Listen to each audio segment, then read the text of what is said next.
RDC est une et indivisible. Et la population répondante, c'est qu'il faut tout arrêter pour faire face à cette situation. Et que nous ferons de cette terre richement bénie un réel havre de paix, de prospérité et de progrès social.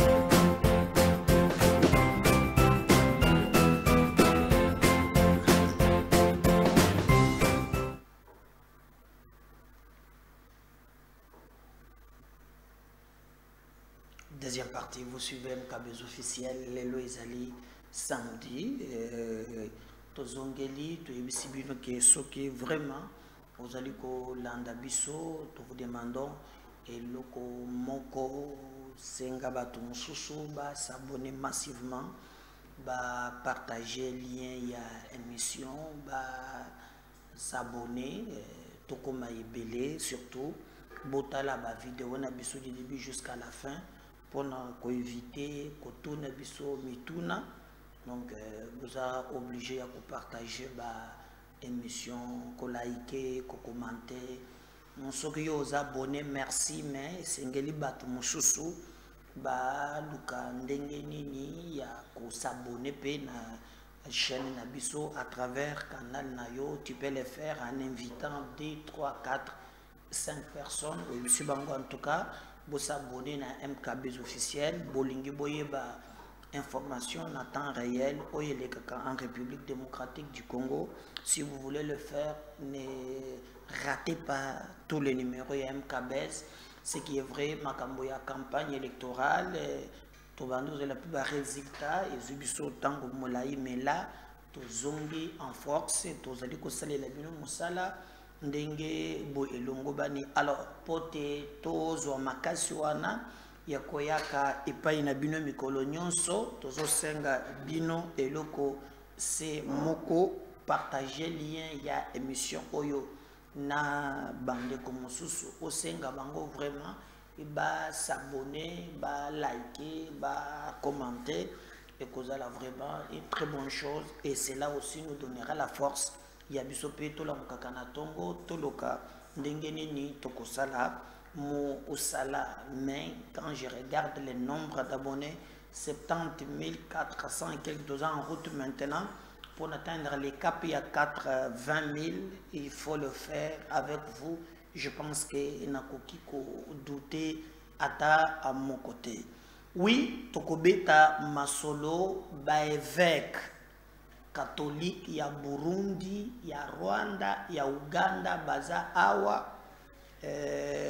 bayeko sala misa toyebi bakeme na ka ba réfugié eloko toka moyo tomoni ke évêque wana alobi o Paul Kagame atika ko soutenir na ye M23 ka kozonga kolia fimbu te boy ezalo kola ipana biso awa te mbongo ndazalaka na chef coutumier ata lobi n'importe alobi ni muntu akotoni likambo azate metobodi évêque ya Burundi ya Kigali aye awa alobi oyo zo salema vraiment ezali malamu te amoni ba réfugié tokobeta lisolo wana na bino na émission na biso ya mokolo ya lelo et kozala parmi ba actualité oyo MKB's officiel et co-développé na bande nyonso bazolanda biso kasi toko beta pe lisolo toujours na bino boyebi que Moïse Katumbi ça fait un temps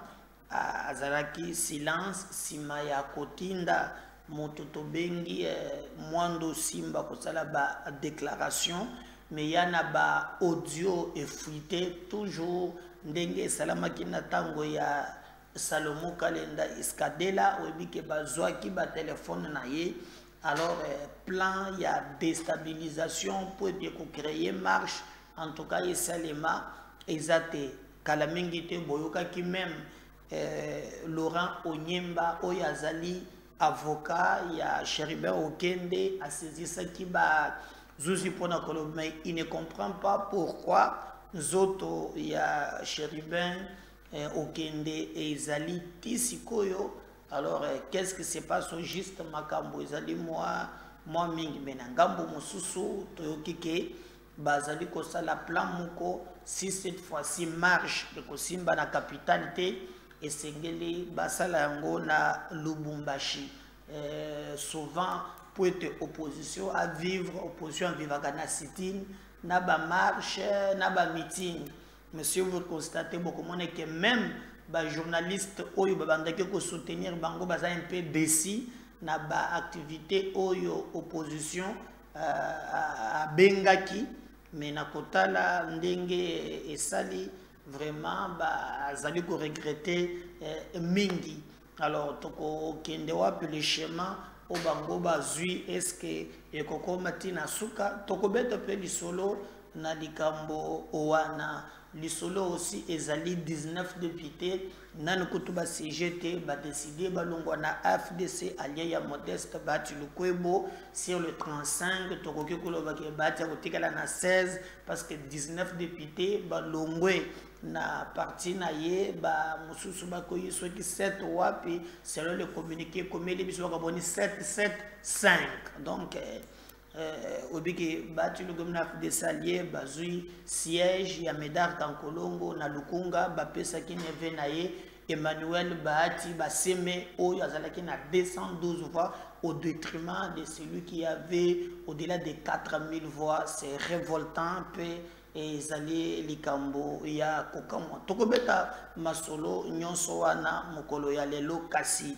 toko obeta pe masolo moto ezopela na union sacrée. Et d'ailleurs balobi ke Vital Kamerhe basi bacheye na ba projecteur et loko tomoni PSR et zakaka pona gouvernement te balobi Kamerhe azobi c'est déjà ba ambition na ye pour 2028 à cause de la candidat président de la République. L'autre qui prétend, qui pense que Tshisekedi a soutenir, c'est Jean-Pierre Bemba Gombo Amoni. Kamerhe a sauté, il faut l'attaquer aussi. Guéguerre et Zalipe, Kobima toujours, na Ngamboa, na Babengi, Union Sacrée. Donc il y a beaucoup de choses qui se fait. L'actualité Belé, Zolobama, Toko Beta, Masolo, Onabino, tout le monde a la première émission. Les informations ont circulé, relayées par le média rwandais, soit disant que Rwanda, Zalina Makoki a détruire les drones, Nabiso, faux et archi-faux. Au contraire, Balarga qui bombe, Bissika ba civil, Bazalaki, et on a tué beaucoup de civils. Nous présentons nos condoléances parce que tout le monde a qui ba Kundaki Bango en présence. Il y a Wazalendo au Bazalaki wana pour participer dans Ndenge ba Kundi Bandeko Owana. Donc voilà mon tir, il y a émission Nabiso Mokolo ya lelo beau partager lien, il y a émission Oyo beau commenter yango, vous nous donnerez la force. Prenons sujet à Liboso Tobangana Moïse Katumbi qui regrette d'ailleurs dernière sortie médiatique. Il y a des journalistes ébélés qui critiqué l'opposition Balobi. Cette opposition est allée essoufflée. Il avait utilisé la méthode où il y a en place d'abord il y a compter sur l'église catholique. Botala bien, tout le temps il y a campagne, c'est catholique qui candidature. Il y a Katumbi, il y a Mibale, c'était ce que vous appelez la communauté internationale. Avant de publier le résultat, si vous vous souvenez très bien, beaucoup de monde il y avait un sénateur américain qui avait alerté à Lobaki Kazo Senga ambassadeur na Bango na Congo à Salambe Bate Neto Salamaki na 2018. Alors tango câble na suno muntu asali le Kamboana ezali Katumbi par rapport à ba bizalele naye. Alors lui pensait que la pression qu'il faisait pouvait permettre qu'il accéder pour te changer ba résultat na biso ndenge mais en tout cas il avait totalement échoué. Mais malgré que échoué il a commencé à profiter encore des stratégies. Alors bon maintenant position il y a Sénat américain, il y a utilisé un sénateur, mais en tout cas tant le Sénat a lobby à se prononcer d'une manière générale. D'ailleurs, il y a 2 ou 3 jours, le secrétaire d'État américain a Zoaki Tango Ebele na Félix Tshisekedi au téléphone. Basololi a félicité Félix Tshisekedi et au contraire aye ko bakisa toujours que non ba lokandenge ya ko corriger bambeba oyo ezo salema en place et c'est là aussi un maître Moïse Katumbi en difficulté. Il comptait sur la France. Bon, monaki France aye ko féliciter Tshisekedi na suka. Macron a mis que ça ba manœuvre a bloqué na moni le bino non ngana ko tekela ngamo isolé. Il a félicité Félix et Tshisekedi. Et là, le monsieur se retrouve maintenant isolé. Tous les réseaux tchèques en place et simbité. Maintenant, il y a chemin moko chaotique.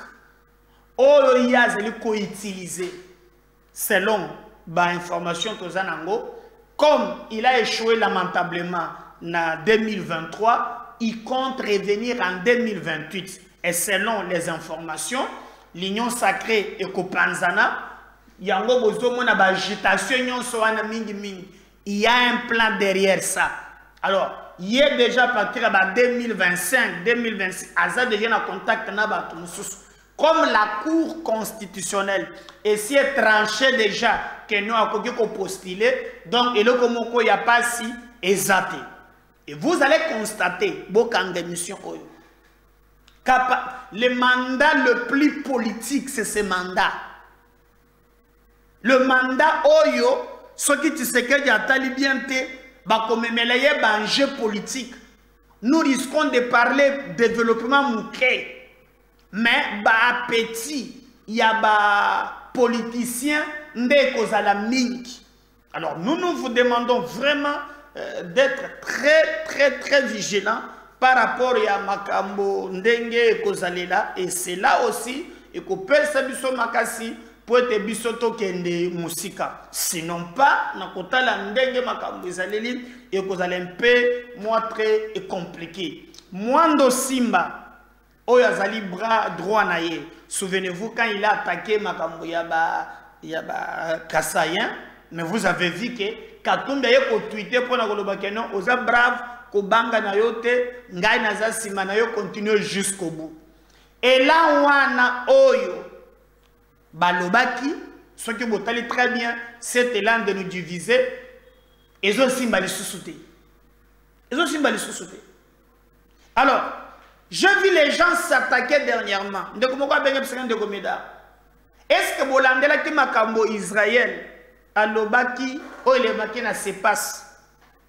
Il y a eu des choses. Bon, tout le monde qui se passe à des Mantaki Yango, tout le monde qui bande comme sous Baya qui peut pour la Kolobaki, ce n'est pas vrai. Tout le monde, mais au moins nous vous disons que Eza pambate makambo nyonso wana e bandaki kolobama. Au jour d'aujourd'hui, je peux vous dire que baza en difficulté na koki ko pimisa parce que nga nazala ba information mususu oyo na koki koloba awate mais ba service na biso baza na ba information. Soki ba bengisiye bokomone mikolo zali boswa Katumbi akoya na base bako benga seye. Acharnement contre un politicien, alors que lui-même a un plan pour déstabiliser mon cannabis. Oui, je sais de quoi tu parles. Il a un plan pour déstabiliser notre pays. Bon, ce pays d'abord, au Yébi, Bisso, tous un problème très sérieux.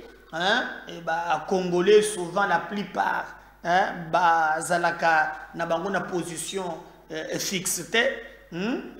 Ba lobaka makambo ba lingaki koloba. Et d'ailleurs j'ai même regretté, quelqu'un m'avait dit oh makambo zoloba wana mais na moni donde akopesa ngabola na même moi le discours qu'il avait voulu amener a échoué. Ina moya lelo baza en difficulté mais schéma balingi bazwa les mêmes schémas oyo bakangela ki Salomon et le service baza au courant na lobi hein. Est-ce que boyebi ke makambo nanga zo sala na Ituri kuna il paraît qu'à Kufipo azolo bapete. Mais si vous regardez, vous analysez très bien. Boyebi moko la campagne électorale qui a mobilisé pour na Katumbi na Kisangani. Hein? C'est nanga. Bazana coalition. C'est aujourd'hui quand même que Namoni que Azo Salanet Abanda Kolobaki non, il a attaqué Jean-Pierre Bemba. Bemba Lobaki que Katumbi Ayembi Koyembata hymne nationalité. Alors le type là, Ata debout Congolais, même Zaïrois, Ayebité. Alors c'est pourquoi il y a Alobaki que non, Nandenge Makambozo Kende, Azela, Atala, comme ça, Alukandenga Kosale, mais à son tour, il a attaqué Bemba Palobi, mais Ngane Yemba Kaïm national, comme un perroquet. N'ayemba hymne national na motema pour monto yembi hymne national ako simba manduki te akende ko bomande bande ko na ye là rappeler Bemba Gaza rebelle, vous voyez, mais tout ça pour nani pour na ko aveugler ko lukandenge didi ya ko benda makambo na milai, alors que le vrai problème est yebani et le problème il y a géo ya zo sala nase na prévenir dino les opposants, liberté d'expression. Nga naza obati ya siège nanga pesi nefe na ye bati basemi. Qu'est-ce que j'ai fait? Na kei inde na bazuzi na lakisi na kolakisa ba PV na ngai pone zebonga na ngai. Mais na kolinga te na déstabiliser mboka na ngai non. Et surtout que Ngaï naza moyimboka. Mais les autres, c'est très grave. Donc nous demandons aux Congolais de ne pas céder.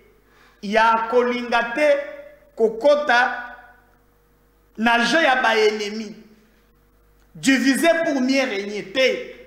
Ce pays, c'est un don de Dieu. Nous voulons quand même que stabilité à l'institution est là. Je vous ai dit que la Katumbi et la Kabila, Makambo ya bam 23 bayebi.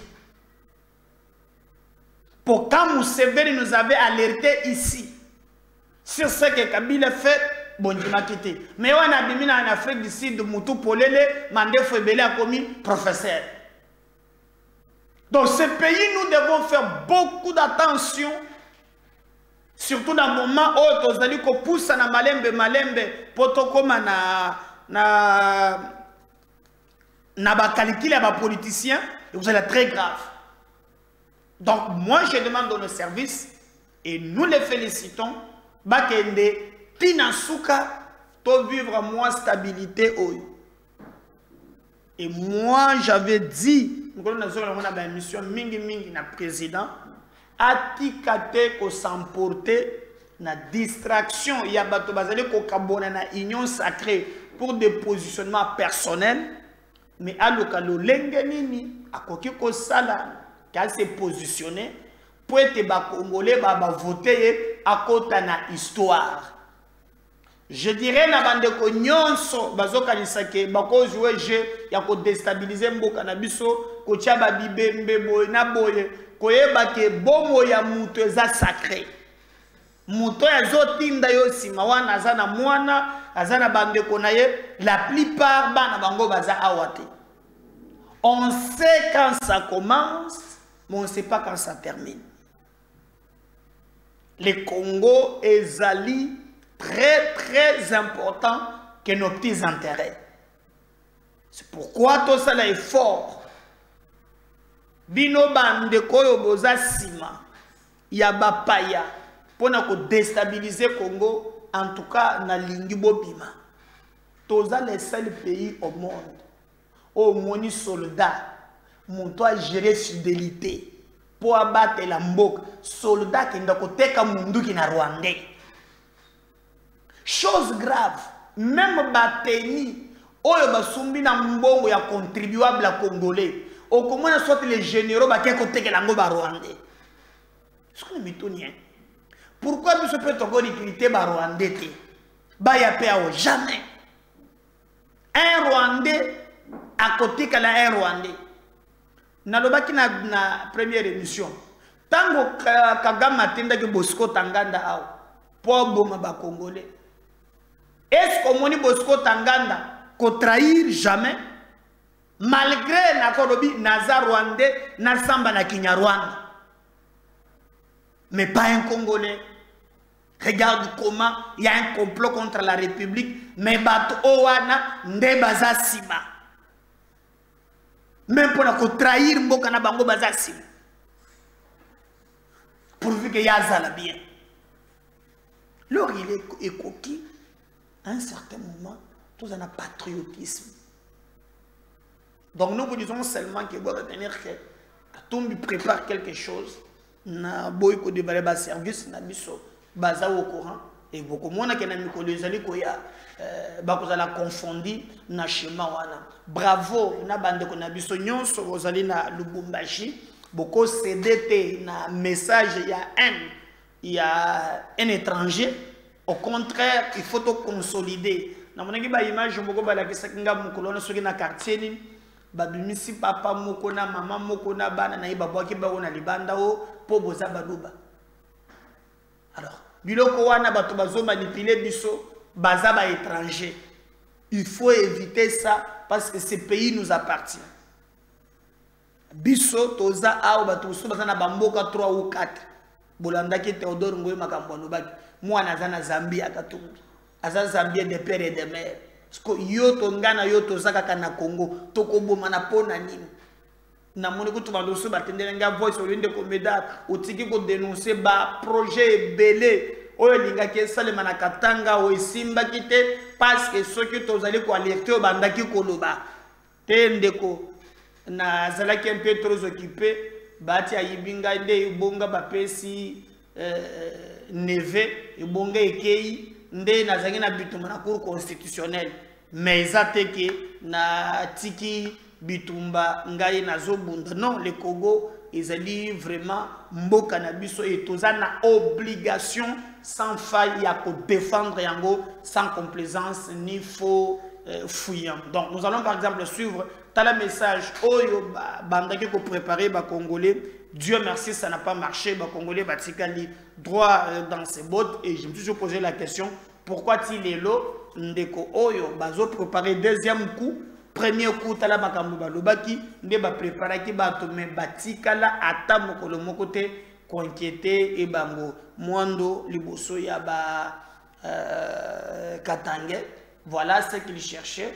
Mais Nzambe na biso na bolingo na ye à confondre ye et aujourd'hui to moni vraiment nyonso bango bakanaki basala esimbité.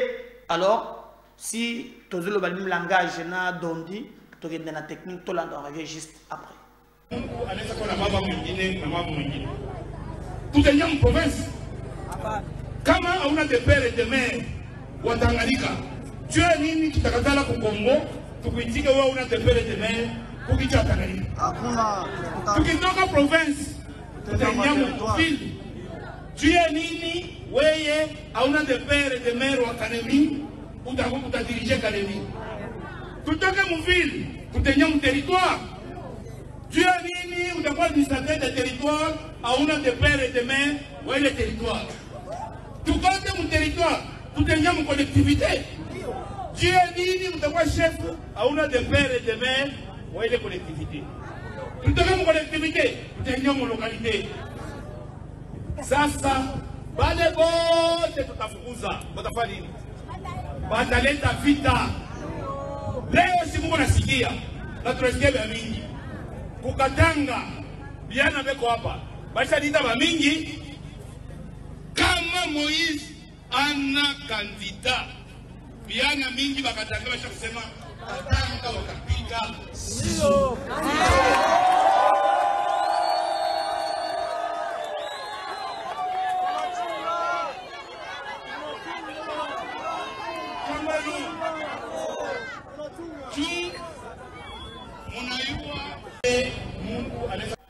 Voilà, je crois, vous avez compris l'idée. À l'époque déjà, c'était de diviser le Congo. Moi, j'ai fait confiance na Mokonzi, na Biso Zakona, na Edi Kapel. Donc, Betaka Kandenge Toyokani, Banguna ya Congo, ba échouer. C'est pas normal que tout le monde mboka na biso ezala menacé na bapaya alors que biso moko bakolo mboka toza vraiment na inconscience na makambo ebele o tozo sala tozali koyeba yango ata mukete. Mais attendons voir ce que ça va donner parce que bande comme mususu balobi ndeko meda ko zongela yango e ko sala quand même malam. Je vous avais dit très bien que les évêques du Rwanda, du Burundi et de la RDC réunis depuis ce samedi matin à Goma avec un seul message qui est la paix dans la région. Donc, évêque, il y a Rwanda, il y a Burundi, il y a RDC, basangani na kosangana na bango baena message moko kombo nango ezali ya kimia. Et nous avons vu même le déplacement il y a na bango tinaka ya ba réfugiés mutoto moni wana azui parole ezali évêque ya Rwanda akomina ba réfugiés lobby bino penza tozali ensemble na bino parce ezokome la bino tozali ko compatir na yango. Alors ya sengi vraiment ba autorité yangambo mibale bachama ina vinyo poete kimia ezala. Mais alobi pe loba ya mutuya na yoki alobi asengi na Kagame poete atika ko soutenir ba M23. Le mutuna nanga yango eska kozonga lisusu akolala kimia bakosala yete ndenge basala ba mususu. Est-ce que kuna liberté wana ezali ya solo ya ko s'exprimer pour moni awa ambongo azoloba na yendenga lingi muntu akutungisa ya zate na moni kutulelo alobi voilà yoko ba mbongo alobi alobi Frédola Mbongo sur l'élection de Félix Tshisekedi. Une catastrophe électorale, une crise de confiance dans notre système électoral. La population a été témoin de la fraude. Aujourd'hui, les acteurs de cette fraude eux-mêmes parlent. Et ce qui est révoltant, quand j'entends ça, la question que nous nous posons, c'est la question de légitimité. D'ailleurs, les noms qu'on a utilisés aujourd'hui, on ne dit pas que les gens seront élus, mais les gens sont nommés. Là, il fait allusion Nini Kadjuman publiant les conseillers, a commis place mon poids le sont télé, le but sont nommés. Bon, tellement qu'il y a nommé qui va députés nationaux. Et belé, ce que tu dis na mutu na ye, ndakomi sont nommés. Alors, en bon va récupérer en gros. À l'imbicité, talandenga lobby aza à l'aise pour awa okoloba na yo o critiquer na yo montokutuno likambo azate. Contrairement na Rwanda sikoyo évêque oya Rwanda loengende kwa douleur ala nipelo kolo ya mbongo. Mais kuna ezana système oko considérer nga bande ko lobe kwa kulini ngumi na kajembe donc kolobate na komelo mobile. Le système là, qui est en place. Alors nous nous disons, en tout cas, to yebite côté penza bakosuke la na likambwana bitumba na bango ikosuke la wapi mais tozolande la malembe potoye ba en réalité soki ikosuka ndenge nini. Est-ce Kagame koyoka to yebite ako changer likanisi ngape na yebite au contraire à Zuba perte et belé parce que les informations tout ça dans ça que nos forces armées ba drone na biso ils allaient confliger ba perte et belé quand même ba évêque ba koti mais tant que tout ça là qui na makambo ya EAC le gouvernement interdisait que ba militaire oyo ya bazalaki en place ba koki vraiment ko sala likambo ata mon côté to bakota na mboka na abiso. L'actualité aussi ezali dominée ezali bozongi ya Gentini Ngobila na Ebonga. Est-ce que tokoke koloba ke Jekoko Mulumba l'homme de 40 yen de 48 heures yewanati donc ye tokoloba ke courte joie beaucoup mona ke Gentini à Zongi l'homme de Zebuka. Donc, de retour avec force, tout le monde est vraiment ndenge azali kokota. Alors, je crois que tu es la vice-gouverneur, mais nous avons quand même constaté l'absence naie. Je crois avait initié quand même quelques misala, na misala wana tout le monde ndenge nini. Par exemple, modernisation, il y a rond-point Willery, mais je vous rappelle que na députés provinciaux Jekoko Mulumba Azia IDPS, si l'IDPS compte toujours maintenir Jekoko, il est faisable pour un député 16 sur les 48, 44. Donc, il n'a besoin qu'il y ait 7 députés. Alors, bah composer pour être est-ce que bah besoin il y a Gentina Zonga gouverneur, en tout cas.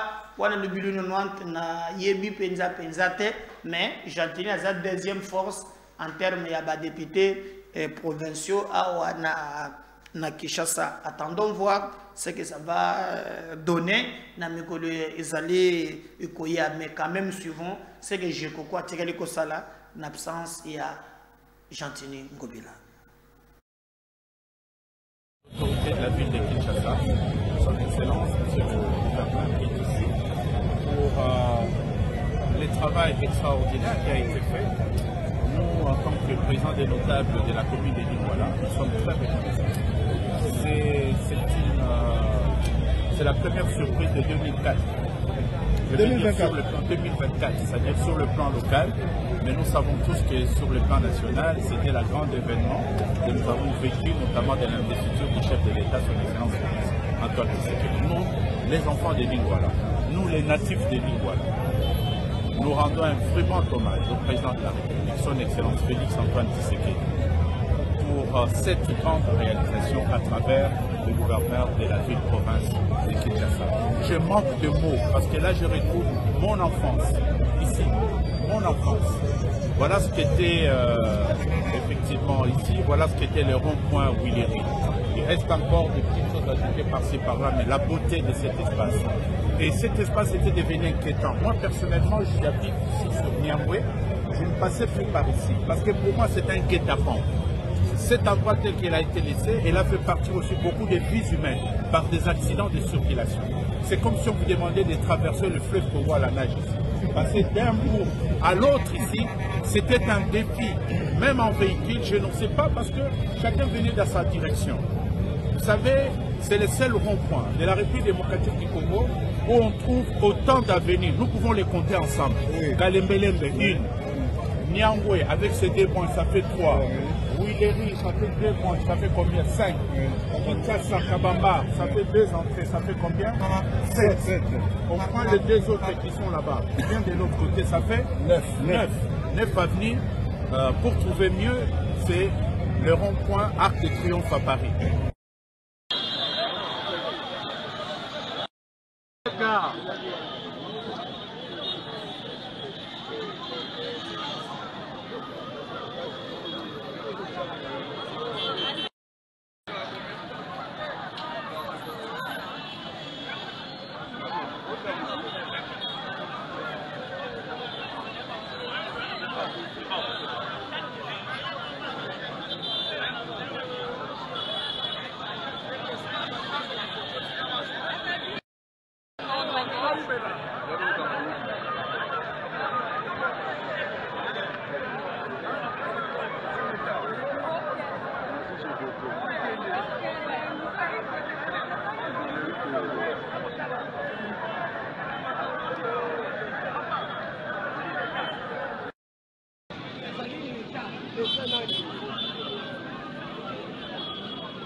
Voilà.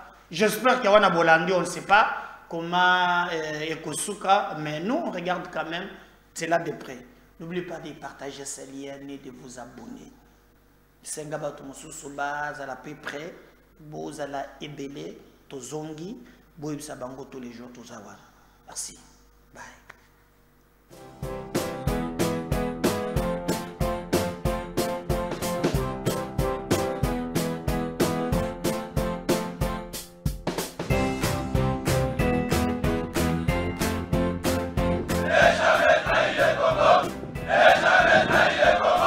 La RDC est une et indivisible. Et la population de Tonon, c'est qu'il faut tout arrêter pour faire face à cette situation.